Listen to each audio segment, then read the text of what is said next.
Hello and welcome to another edition of Backchat from the Arc in Headingley, and a very special panel we have for you today as well. We've got Phil Kaplan, publisher of the 4020 magazine. Alongside him, Martin Sadler, publisher of League Express, and Danny Lockwood, publisher of League Weekly. And I'm not saying there's a rivalry here today, but there's a big crowd outside chanting fight, fight, fight, even before we start. So let's hope it does end up in punches, because that would liven things up here today.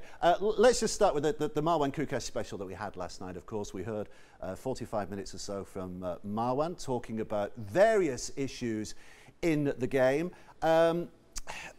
He said he would step away from Salford if the fans thought it was time for him to step away. Do you think there's still an argument to say that he should stay? And I think there's a massive argument to say that he should stay, David, if only because the club would probably fold if he didn't. And until some of those Salford fans win the lottery and can take over and run it themselves, and it need a big lottery win, may I say, I think we're stuck with the devil that they know, so to speak. In terms of last night, I was taken back to my classic days of a little bit of Macbeth. I think Act 5, Scene 5.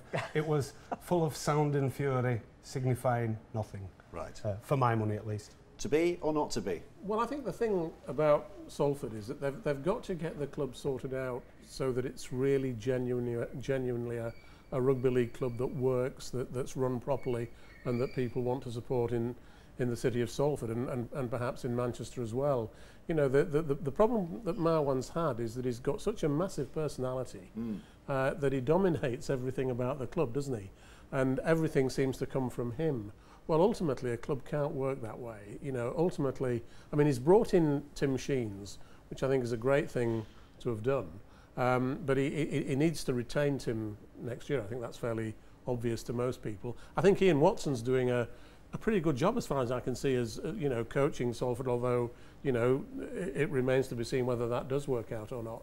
But you know, there's a lot to do, and I think we probably need to hear a bit less of the sound, the fury from Marwan, and a bit more of the hard work and the solid organisation. It's fine to capture the headlines, and he has been very good at doing that. And he came in, and there was almost a breath of fresh air for all of us about what he was saying and how the game needed to be taken up a level and marketed better. And I think we all bought into that. But you look at where Salford are now, and have they moved on as a club under him? You know, they're in the middle eights, they're fighting for their Super League survival. We've just had that report on the academy structures saying that they're not fit for purpose. You know, those are key elements of a club that haven't been addressed. So again, I think there is a lot of bluster. And it's always entertaining to listen to it. Yeah, we all like it. But you look at the structure of the club. Do we really? Well, we all like. He has to deliver. It did have its day. He has to deliver. He has to. I mean, you can't just keep making promises and statements like I'm going to take a game to Manchester, or you know, Nines is the future. Or is Rangi staying or going now? What's happened with that? You know, Yestin's finally been paid off and gone. It's just it's like you know, they're not that far away from Coronation Street, but it has become a pretty poor soap opera. And it's not getting the ratings either, and that's the main thing, because the people are turning their back on the project. It needs stability. They have got to be drawn in. If the club doesn't look serious, the fans won't come and watch it, will they? Rugby league people know this, Martin. And you know, that's the difficulty. But the first priority is to even get, you know, survive in Super League next year, which again, it's all very well making these plans, but what division are they going to be playing in? What players are they going to be able to attract next year? What coach would Tim Sheens want to coach in the Championship? He championed the marquee signing, did Marwan, and I think we should all thank him for that. And I think it was a step in the right direction. And there is room. Rugby league has always had room for innovators and people of personality that bring something added and fresh to the game. But if you are a marquee player, and we don't know what's happening with Rangi right now, do you really want to go and play for a guy that's as off the cuff as Marwan is? I don't think if I was a top level player, unless I was really short of a few bob, I'd be wanting to go. But his suggestion in the interview yesterday was that they're not going to sign a marquee player next year. There are players available, but they're not going to sign a marquee player next year, that they're keeping their powder dry for the year after to make a big play for Sam Burgess. Now, if he pulls that off, his reputation is enhanced.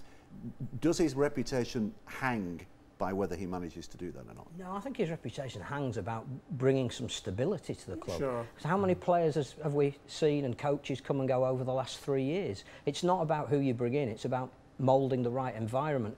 We talk a lot about culture in dressing rooms. The most successful clubs have the best culture. All that we see at the moment, I think, is a revolving door. Why would Sam Burgess want to sign for Salford? And the difficulty is, once you start saying that you're going to sign players like Sam Burgess, then you're going to be hoisted by your own petard, aren't you, when you don't sign them? I mean, when he first came in, he said he was going to sign Sam Tompkins from Wigan. Do you remember that? He made a bid for Wigan. Now, he's very serious about that. He actually did make a significant financial bid to try and sign him, but there was never any chance of it happening. It is Clark Cuckoo talking. Well, it was really in that case, and there's a danger that, you know, I mean, I'd love him to sign Sam Burgess, but I'd love to wake up one day to find that he'd signed him without us knowing he was going to do it. There's more. I mean, Sam Burgess left the NRL not for money. He left to play in front of 80,000 people at Twickenham, sadly, which he did last week.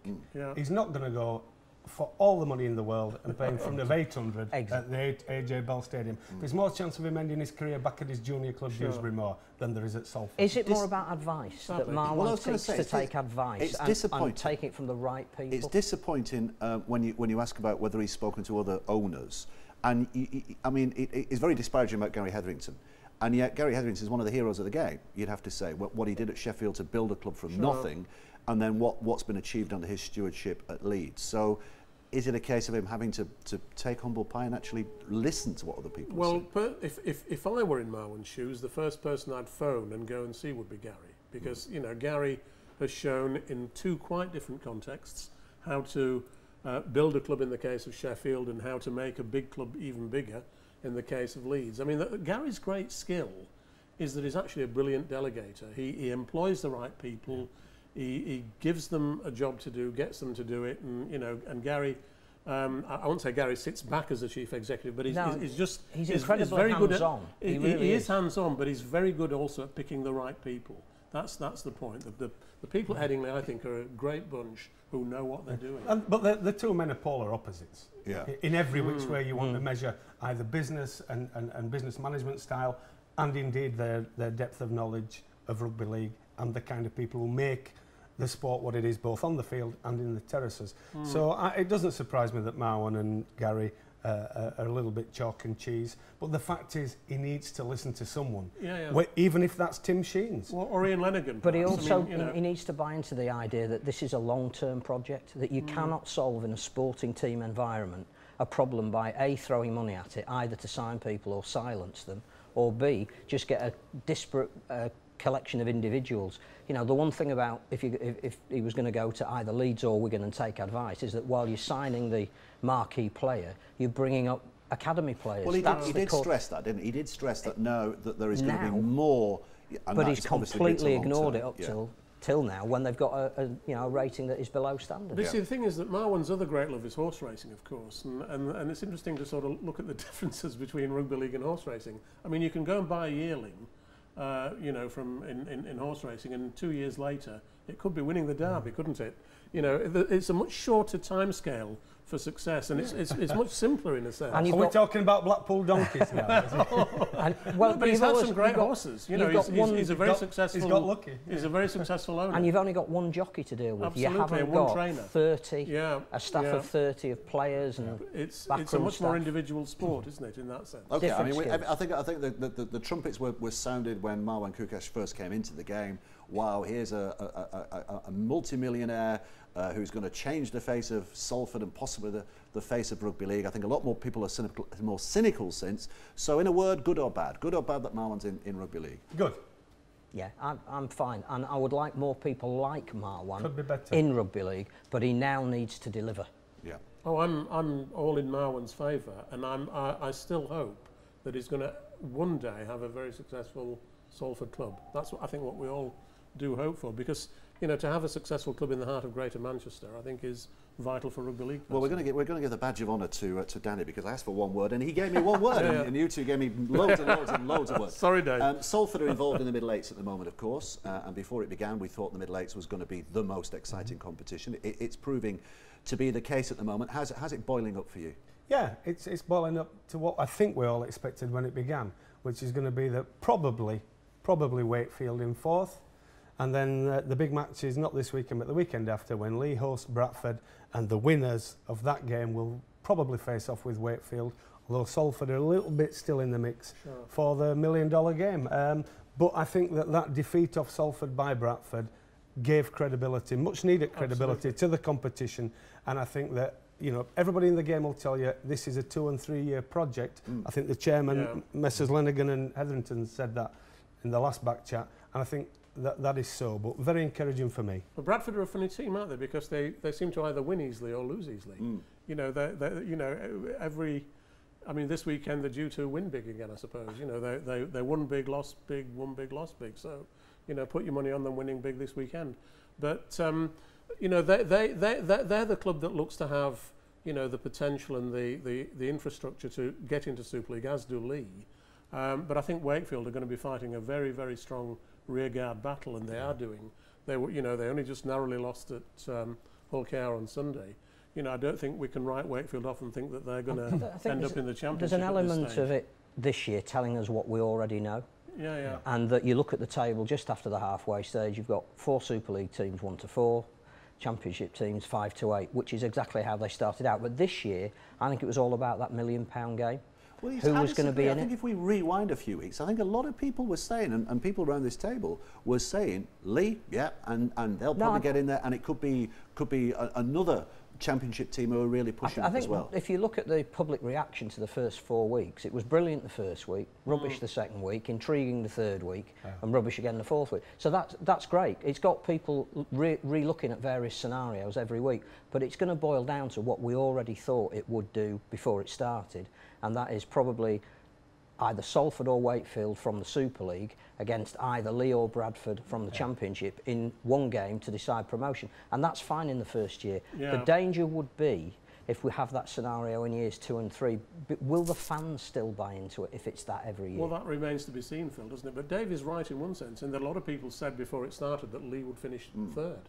You know, a lot of people thought Lee were the clear favourites to come out of the Championship, and that they might not even need to be in the £1 million game. And you know, that now looks an unlikely scenario, but they should have beaten Hull KR, and they could easily beat Wakefield, couldn't they? But we've seen that for nearly 2 years with Lee now, that they have got some real quality, and they've got the squad that's best suited to giving them a shot at it. I think we're going to learn lessons, and we always were going to, from this qualifying period. And I do think that what Wakefield were allowed to do, and to some extent the other clubs at the back end of the season, when they saw that they were already consigned to the middle eights, and they were effectively given 6 weeks to get the checkbook out, to mortgage the future and bring in half a new squad to prepare them for this. I think that's wrong. That's the weakness of the structure. I think that is what one of the things we need to address for next year is apart from the actual fixture lists, is to cut that signing period off. Make it transfer deadline. But is the issue about signing or the amount of money you've got to sign? Because there's still this huge disparity in that Wakefield could, if they wanted, spend £1.8 million and completely revamp their squad. I mean, let's face it, 9 of their players left and 7 came in, so it was more balance in the books than spending money. But if Lee or Bradford or Sheffield or Halifax wanted to do that, what resource have they got? Well, that's more the issue than the time. Halifax are an interesting case, aren't they? Because they're the only team that's lost all their games so far, and yet they've played extremely well in every single game. They've really, I think, shown bizarrely, in a very good light. Halifax have justified that middle eight. Although they are the team that haven't won anything, they've doubled their prize money for next year. Indeed. They've exposed all of their players to a higher level of football. They've said they're going to put the extra money into an infrastructure and putting in an under-23s team. And their fans have had the chance to have some Super League players on their pitch for the first time for a while. Their display against Widnes, and that was terrific. Was absolutely. So it was. Richard Marshall's done a great job as a coach. Indeed. And he's a future Super League coach, in my view, in waiting. Well, hopefully with Halifax. Well, hopefully with Halifax, indeed. The contrast between Halifax and Salford is Halifax have a plan to build a club and a coach that they could build that round. And Salford seem to keep moving the deck chairs on the Titanic to try and get to that. I think Halifax have been a massive success this year. And fantastic. I mean, well done to Hawkinston Rovers for the way they bounced back after the Challenge Cup defeat. Indeed, yeah. And they look safe now, don't they? I don't think there was ever a question. No. What a wonderful story of redemption, though, Kieran Dixon. Kieran Dixon. Two tries. No, but isn't that the most heartening story of the week? Well, I didn't think he was as bad as everybody said at Wembley, personally. I mean, Really? he made 5 handling errors, but in you know, There were- we there don't were- sound They bad. were, they were At pretty, Wembley- and, at mo- Wembley and most people of them led noticed to some- tries. Yeah, but most of them were where Kieran Dixon was trying to do something really Yeah. to The kids bring are Hawke back the in kids the are game. exciting He talent, is. and Yeah. we've And all he seen is. that for a number of years. Yeah, yeah. But you get exposed on that stage. You above do. all I of just us. think it's great the way he bounced back and gives hope to everyone, I think. Yeah. I mean, it's had different effects on players, hasn't it? You know, Nathan Graham, you know, after that Wembley final, Sure. did he ever... but then Gary No. Connolly, you know, as a young kid, Gary Connolly had a nightmare as a St Helens fullback, but we saw what kind of a career he made for himself after that. Absolutely. It was a great yes. experience for everybody from Hull KR, and Kieran Dixon. It was one for his memory banks, and hopefully with his own The other personal thing highlights. to- But he Because he seems- did he some very seems- good things that day. And Yeah, the- he seems a very confident young bloke. Well, to the me. other thing to you know. remember about him is in his rugby league terms, he's still only about an under 11. Yeah. And he's come back from the most serious He's knee about the size of reconstruction. one. Yeah, yeah. And I just think, again, we talk about Wigan taking games to London. Well, obviously they're in the lookout for talent like Kieran Dixon. He's a fantastic story. Okay, well, that brings us to the end of the first part of this week's Back Chat. Join us again in just a few moments after this break.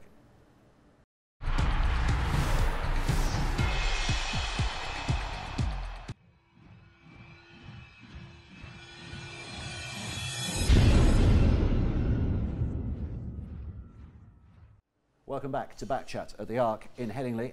Just before the break, we were talking about the middle eights and the very positive bounce back that Hull Kingston Rovers produced after their Wembley disappointment.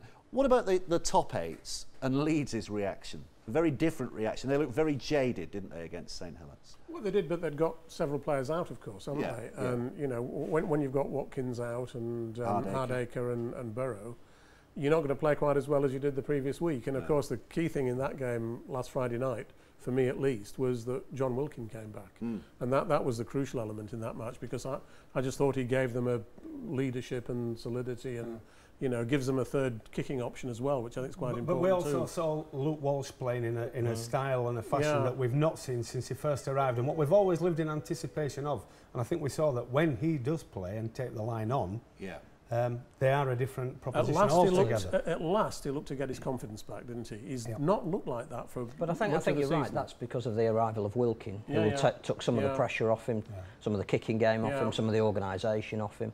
But I think you're right. The Leeds issue is that there were, I think, 6 first teamers out, 3 long-term injured, 3 didn't play on the night, plus the obviously the reaction to Wembley. But I don't think it harms Leeds in the same way that last year did, when they came off a Challenge Cup where Oddly enough, psychologically. though, if you look back a year ago, they only lost by 1 point at home to St Helens. But- didn't And they had a You man know, sent off. This is a different year, and I think Yeah. that it says more about the fact that St Helens have lifted their game from that Yes. malaise That's they've right. had of the past month Absolutely. than it does of Leeds, who, you know, Wembley, whether you win or lose, takes a lot out of you emotionally, physically. And I thought this was one game, while Brian McDermott and Gary Hetherington, Kevin Sinfield would never ever look at a fixture list and say, we can afford this one. I think that was one they could afford. And I think we'll see the reaction this weekend. I think it changes the dynamic a little bit for Leeds, because they now go to Catalan, Yeah. which is obviously a very difficult place to go logistically, to return to then play the following Thursday. So there's a little bit of squad management that needs to be done on the basis of that St Helens game was lost. But I still think Leeds need one more win out of their 3 fixtures. There's a stat that says since 1996, i.e. the switch of the Challenge Cup to a summer season, so therefore you've got a league match the week after, only 6 Challenge Cup winners have gone on to win the league game the week after. So it just shows you what Tells Wembley its own takes out of story. you. Yeah, and I think going into the cup final last year, Leeds were out of form. Yeah. I don't think they'd won since, was it late June or something? And that carried on, whereas in this one they were in particularly good form going into the cup final, played exceptionally well in the final, and have an added incentive with the players that are leaving to now get back on that horse. So I think it's a very different Leeds. They're a far, far better equipped team this year than they were last year. What does it do for St Helens' season then? Because they go to Castleford tonight, they win that, they guarantee their place in the top 4.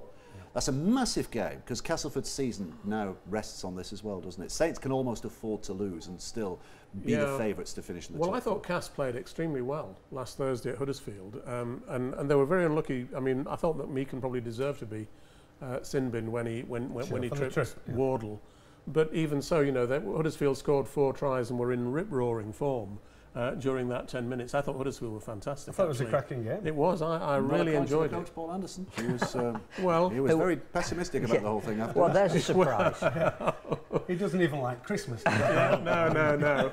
But I mean, Cass had 4 players all wearing squad numbers in the 20s in the 3 quarters last week, showing how they're very lightweight. They massively miss Michael Shenton. Absolutely. But Darryl Powell, for me, time and again gets beyond what can be expected out of everybody that ever puts a shirt on for him.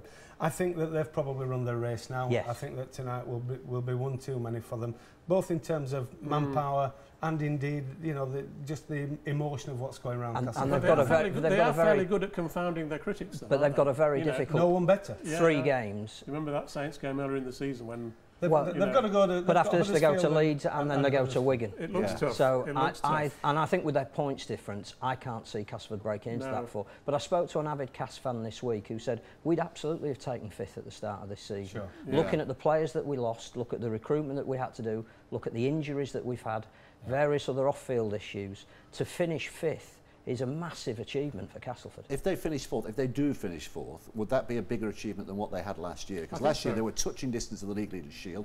It was in their own grasp and they let it slip. And they got to a Wembley Cup final. So finishing 4th this year, would that be better? I think it's just building on what they've done. And again, without relating everything back to the start of the programme, you look at what Castleford are doing as a club in trying to build something that's sustainable around a coach that is the exact to a new stadium in the next that's few years. what Salford need to be looking at. Sure. But you reckon Saints?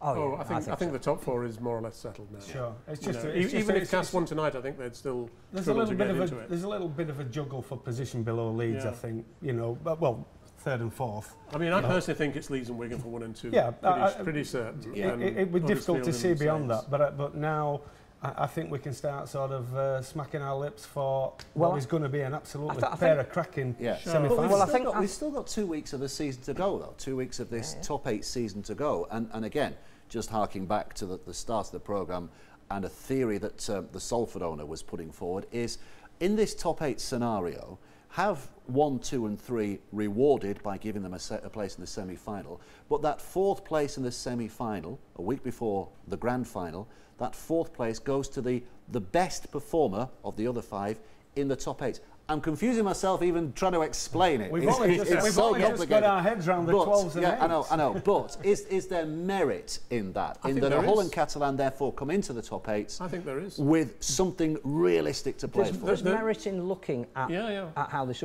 I think there's a case for saying what's worked in the middle has been everybody starting on a level playing field. What wouldn't work in the top 8 is not rewarding the teams that have played so well. So why not maybe, and it's not an original thought, give, say, the team that finishes top, which in this case will be Leeds, 8 points, and the team that finishes 8th, which would be Hull or Catalan, 1 point. But what happens if we have a season like they have in Australia where there's only 4 points covering the top 8? Because surely that is the model that we're aiming for. Yeah, but we're not going to get there quickly. I think it's a contrivance too far, Dave. I think we've got a system. We've got to have faith in it for the next couple of years at the very least. I do think the rewarding of the clubs and how they finish should be reflected better than it probably is, and that goes all the way down through the competition. But I think beyond that, once you start trying to overfix something, you risk breaking it even worse. Yeah, because as you say, it changes every year. Next year we might have first and second run away with it, and then 3rd, 4th, 5th, 6th, 7th, 8th. There might only be 2, 4 points between them. Rugby League's problem is that it never sticks with anything, does it? Not since 1895. So let's stick with this for another year at least. Are you saying that, Martin? Are you well, sure? no, I've got an alternative solution, but not necessarily for next year. Okay, but, I think we've got to give this new structure a chance, haven't we? Well, I think we're all agreed on that. To change it overnight would be crazy. Tweak it to improve it. Yes, indeed. And take into account the fact that there is an issue about how quickly you need to get these fixtures out for the 8s. I think, again, I understand that you want to delay it a few days because some clubs will have certain preferences and can't play on others.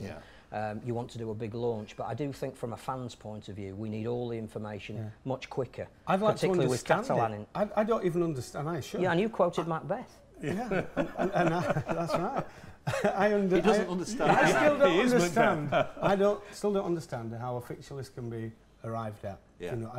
There wasn't a formula put out there, presented to me, that I could say, okay, the week before the top 8 were arrived at, I knew that one was going to I was never presented with that, and I think for the benefit of us being able to sell forward, yeah, that is what. See, the real problem with the structure in the top 8, and Ian Lennigan put his finger on it when he was on the last edition of this programme, was that the TV audiences have risen, seemingly, for the top 8 games, but the clubs don't get any benefit from that, really. But as Ian said, the actual live crowds have gone down because, you know, they've not had the time to promote these games properly, especially during August, when everybody's away. And the Thursday night impact has been quite real. It's been quite difficult, hasn't it? I think two things that really have worked is that Castellan theoretically had very little to play for, but so far have won their 2 of the 3 home games, and you know, will pose a big threat this weekend.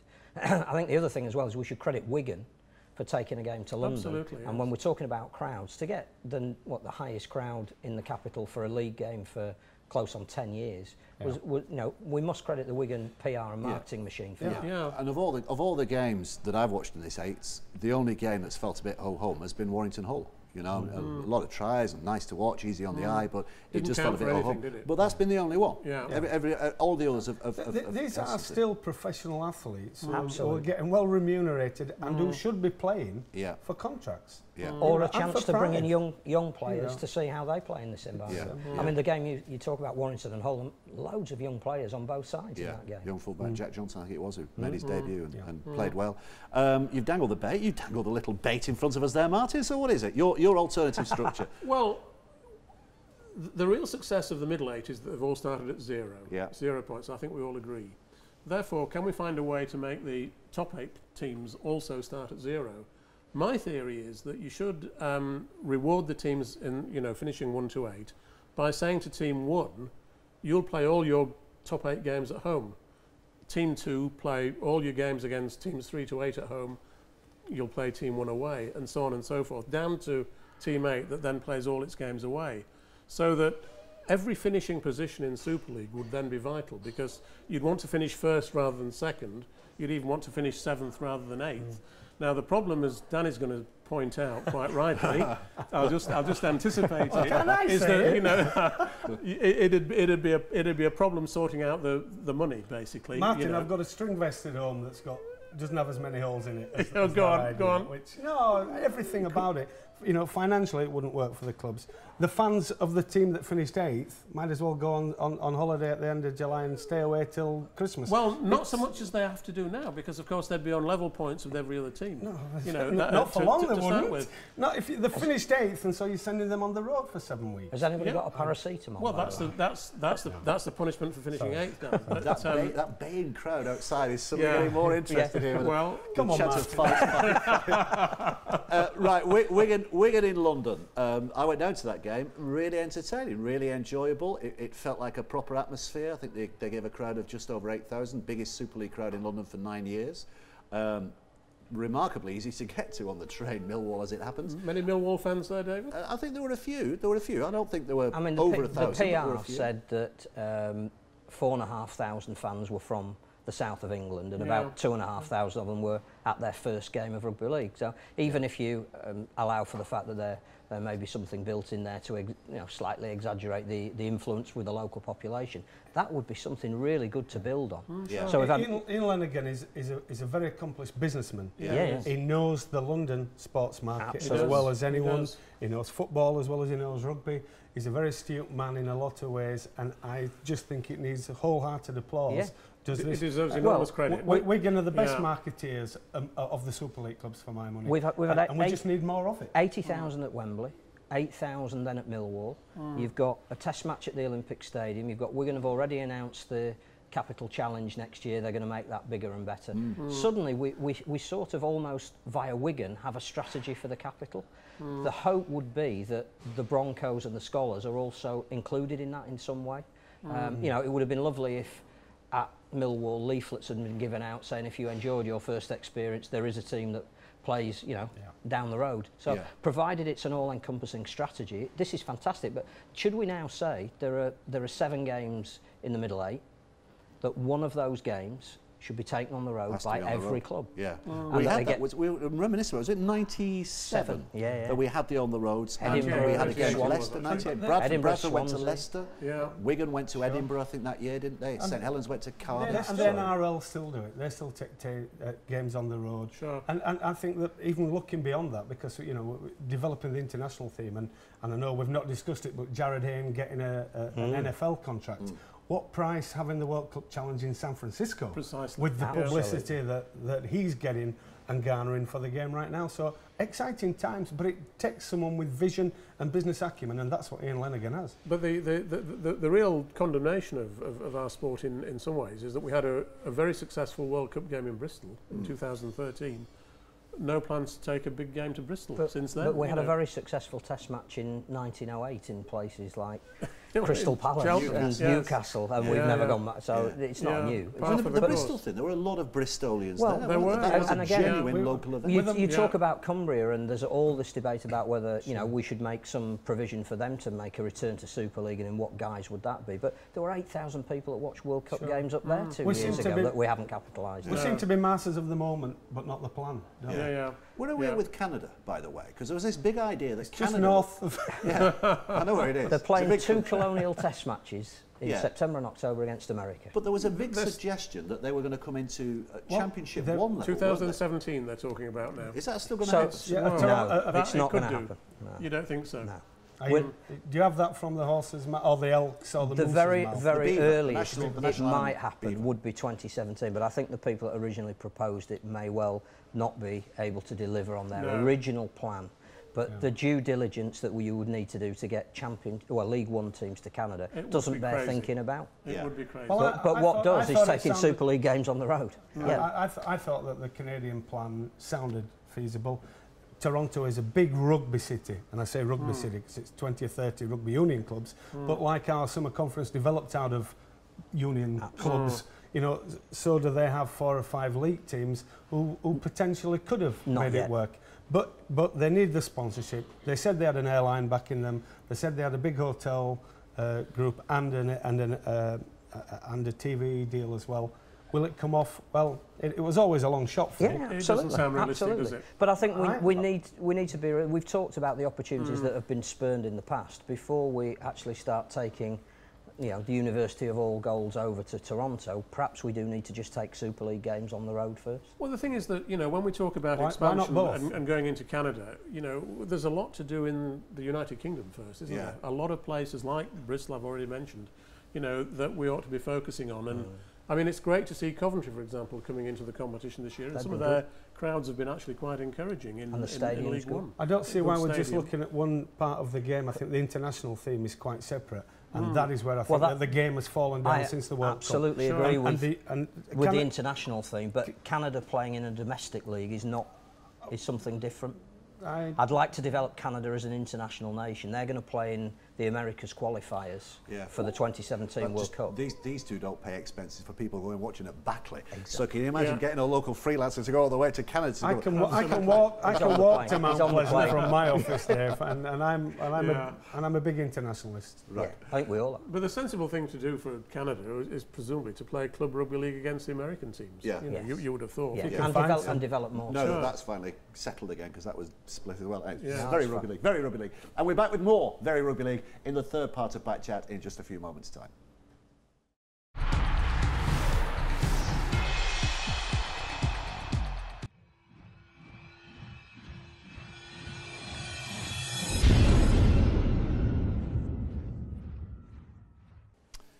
Welcome back to the third and final part of this week's Back Chat from the Arc in Headingley. As ever, we turn our attentions to matters NRL in this third and final part. Not so much NRL as NFL.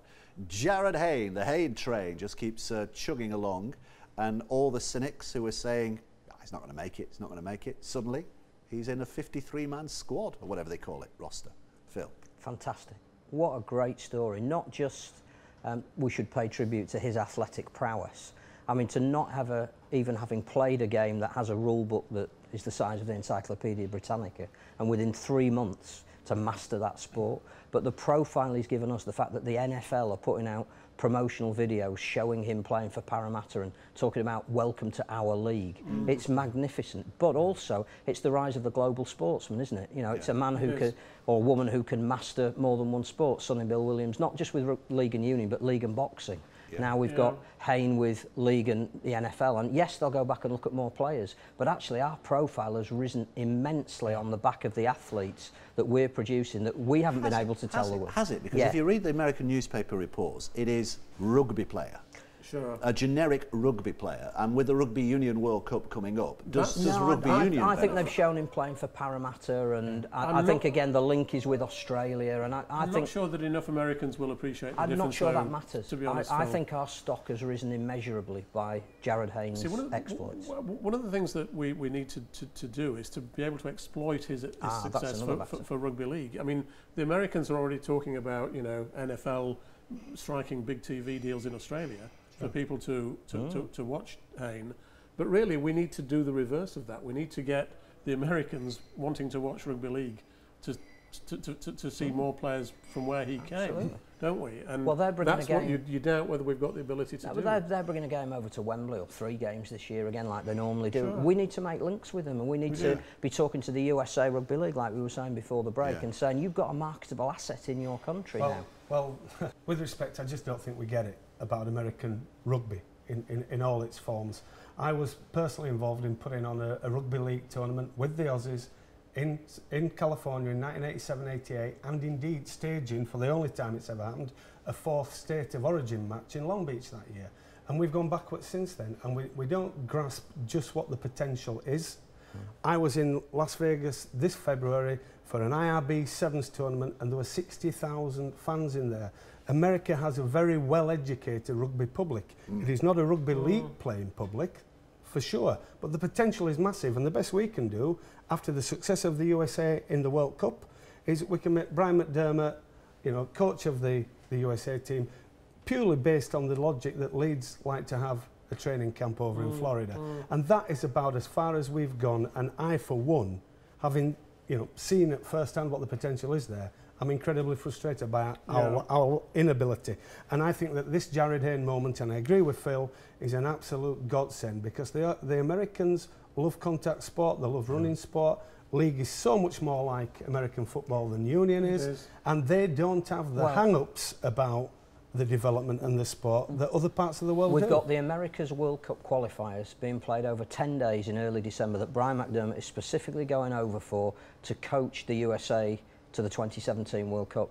If the people that run USA Rugby League don't involve a link with Jared Hayne while those games are on in Florida, then yet again we'll have failed. But they now have a perfect opportunity to build it on the back of Hayne, which is why he's so important. I think it's more of an RLIF job. I think it's, you know, Nigel Wood as chairman of that should be sort of... David Collier. David Collier, we should have a master plan that is far bigger than just that.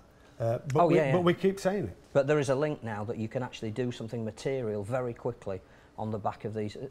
What he's done is absolutely astonishing. It is, but our track record in doing that doesn't well, really bode well. We haven't had this opening before. Let's hope that somebody is, as we're talking about this, working on some plan. On a personal level, I don't think you can overstate how big that accomplishment is. I mean, I'm so delighted for the guy, and I certainly didn't think. No, I didn't either. Well, you promised to do something. You promised to show your backside on Backley Town Hall steps, I think. Well, you know, we'll see if there's a nice temperate autumn day at about midnight in Batley. And a curfew. But no, it is a massive accomplishment, Dave. It is. And more part of the kit for following his dream. The thing that's fascinating for me about Jared Hayne as well, apart from the fact that he's done so well, is the reception that he's had in the United States has been just heroic. They love a winner. They love him. The media think he's wonderful and great and terrific. They recognise his achievement. when he was in Australia, Jared Hayne was one of the players that the Australian media used to love to hate, if you're really honest about it. Yeah, till he played for Fiji. Fiji in the World Cup, that was his kind of a turnaround moment. It was, but very frequently, you know, Jared Hayne, you know, the Australian media would get at him, they'd really have a go at him. You know, it's very interesting to sort of reflect on the fact that possibly the three top players in the NRL last year were Hayne, Sam Burgess and Sonny Bill Williams. None of them are still in the NRL this year. Yeah. That shows the problem that our sport faces. I also think as well that, again, not being an exponent of American football, but you were saying earlier that he's played in a variety of positions. And I think what that's done is shown the American public that we don't just have maybe brawn, we have a huge skill set. Sure. And the ability to be able to cover all of those bases. Well, that's why they were in awe of him. He was returning punts. He's actually too light for a traditional American football running back, but he was playing running back. He was going to wide receiver, pulling down. You know, he made over 100 sort of accumulated yards, which is a big thing for a bit part player who is still not in the starting run on 11. No. But then to go up and make a tackle on special teams as well, they're thinking, wow, this kid can do it all. I saw him smash someone. I mean, that was great. Smash someone on the sideline when they were trying to tackle him, and the commentators are just going, you can't do this. It's brilliant. Rugby Union getting really excited when Sam Burgess makes 4 tackles in a game. Wow, where does he get his energy from? One kind of black cloud coming from Australia is Gareth Widdop. The suggestion that he has a quad injury and could therefore miss the Test series. Opportunity or pessimism? How should we see that? Well, the Kiwis have lost 3 big line players already, haven't they? Johnson, Vatuvai and Waraya Hargreaves. So there is going to be fallout of such long seasons. One player's injury is always another player's opportunity. But those, Martin. Well, George Williams. Kevin Sinfield hanging back. George Williams might get an opportunity. Let me throw another name into the hat on this. He's not played for Great Britain since 2008, and up to that point was probably seen as a fairly regular player. Danny Maguire. Oh yeah. Absolutely. I think he plays probably a little bit of a different role from Gareth Widdop. But he's still a very good player. If he'd have been an Aussie, I've always said this, if he'd have been an Aussie, he'd have been like Darren Lockyer. He'd have had the shirt from being 20 years old to being 30. And they'd have built the team. And they'd have built it around him, and we've singularly failed to do that. In fact, if you were ever going to play Kevin Sinfield, what you should have had was have Maguire with him. But I think it's probably too late in the day. I don't think that's the way that Steve McNamara will be looking. But it is difficult to see who else, you know, George Williams has been mentioned. Well, they're not going to play Kevin Brown or Danny Brough, are they? No. I could see making a case for Maguire, the way he's played this year now as an organiser rather than just a support player, as a potential scrum half rather than stand I think off. it comes down to whether we're looking at building for the World Cup or indeed next year's Four Nations, or are we just trying to win a series? But where do you play Zach? I would go for winning a series. So would I. Well, where do you play Zach Hardacre? You play him at stand-off. Well, I mean, if it was me, I'd play him at full back. But assuming Sam Tompkins wouldn't get a game this year based on how he's performed or how much. But assuming historical precedent, and Tompkins probably will play full back. Would you play Hardacre in the centre? Or would you play him at stand-off? Would you play Hardacre in the centre? No. Played all his junior career at stand-off. If you play Tompkins at full back... It's one thing playing for Featherstone Lions or whoever at number 6 when you're under 13, Phil. It's quite a different thing, having never done the job in Super League, to go and try to do it against the Kiwis. The thing that's often let us down in the past is actually picking players out of position, in my opinion. You know, we've had how many, Paul Sculthorpe at standoff, Andy Farrell at standoff. 12 standoffs in one team. Didn't do a bad job, really. But 12 loose you need specialist players in specialist positions, in my view. Yeah. Particularly in Test matches. So if you're going to play someone out of position, you'd play Tompkins at standoff before you play Hardacre. Well, I would. Because I think about Hardacre, you look at what is his game this year. You know, his fantastic defence at full back, his cover tackling, his under the high ball, impeccable, and his ability. Coming in with Moon and Hall. I would pick Hardacre at full back ahead of Tompkins at the moment, as Danny says. I think next year might be completely different. I'd put Tompkins back. I'd be tempted to put Tompkins on the bench actually, because as an impact player, because I can buy that. He would have that effect, wouldn't he? Coming the other thing that counts against Tompkins potentially is going to be a lack of match fitness. Sure. Yes. Because it's going to be a lot. I mean, he's not going to play again now for New Zealand, for the Warriors. So he's not going to have played for a good 6 weeks almost before. Just to go back to Gareth Widdop, and we do hope that he's fit for that. Yeah. But and your idea of Danny Maguire, I would play Danny Maguire with Gareth Widdop. Absolutely. That's Before I would Matty Smith, if I'm being honest. Yeah. I agree with that. Yeah. Who are your halves? Who would your halves be? I think I'd go for,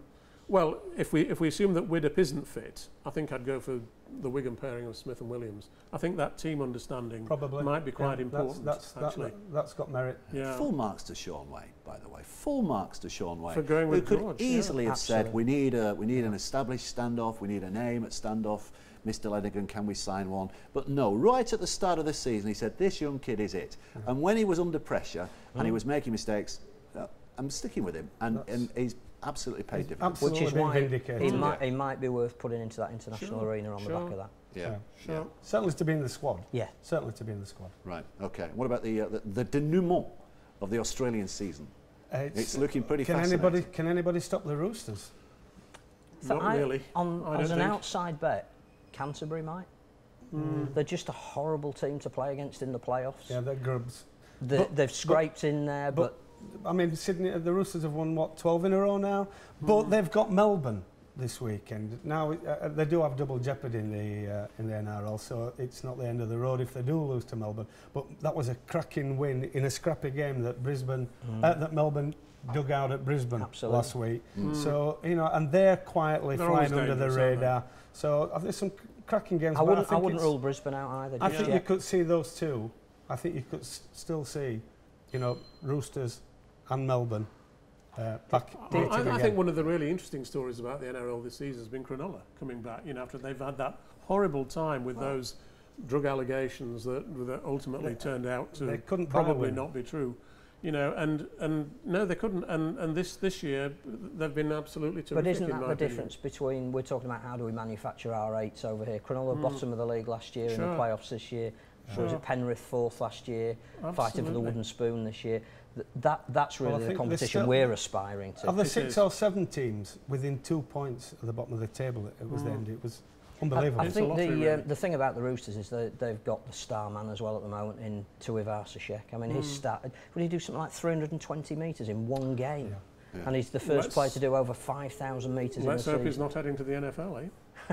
Well, I think he's going to New Zealand Warriors. Yes, Interesting that the New Zealand train-on team that's just been picked for that series only has 5 New Zealand Warriors in it, which again just shows that their players now playing in the NRL have made them #1 in the world, and again that's something that we perhaps need to look a little bit more at. The really good thing about the Test series in a way this autumn is that we do have a game against France before we play New Zealand. So if we're talking about George Williams perhaps getting a go, it's going to be really vital to play him in that game, I think. As long as we don't do what we did against Italy before the World Cup. Well, indeed, but no, I think that that will put him maybe with Matty Smith, who knows, but give him an outing and see how he Well, at least the England coach, Steve McNamara, could or should be coming over here as an NRL Grand Final winner. Yeah, well, that would be good. That would be. Well, let's just remind you of what you can watch over the next weekend. This weekend, the weekend when the playoffs begin in Australia in the NRL. It starts tomorrow on this very channel, Premier Sports. 10:55 tomorrow, the Roosters against the Storm at the Allianz Arena. So that's going to be a fantastic game. Then the first elimination final, Saturday morning, 8:50. The Bulldogs against the Dragons at the ANZ Stadium. The second qualifying final, also on Saturday morning, Broncos against the Cowboys. That's at 10:55. So those two games back to back. And then just the one game, of course, on the Sunday, we'll see the Sharks against the Rabbitohs at the Allianz Stadium. And that is a 7:10 in the morning start. So it's an early get up on Sunday morning. You can check out this and more at www.premiersports, don't forget the S, premiersports.com. That's as far as we go for this week on Backchat. Hope you've enjoyed it. Thanks so much to Danny Lockwood, to Phil Kaplan, and also to Martin Sadler for joining us today. And thanks, gents, for keeping it clean. Nice, clean, fair contest throughout the morning. Till next time, goodbye.